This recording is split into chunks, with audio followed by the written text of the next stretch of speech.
একবার মুসা আলাইহিসসালাম আল্লাহর সাথে কথা বলছিলেন।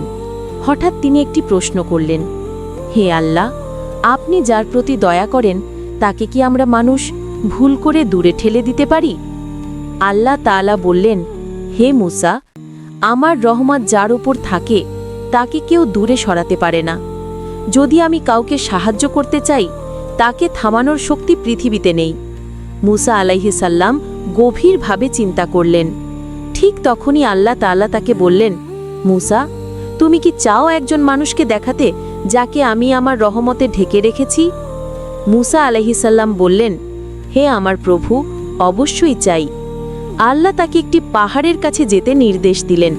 সেখানে গেলে তিনি দেখলেন একজন মানুষ ঝড়, বৃষ্টি আর ঠান্ডায় কাঁপছে। কাপড় ছেঁড়া, হাতে খাবার নেই, পাশে কেউ নেই।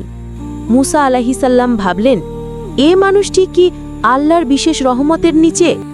আল্লাহ তখন বললেন, হে মুসা, দেখো, মানুষের চোখে সে অসহায়, কিন্তু আমার কাছে সে প্রিয়।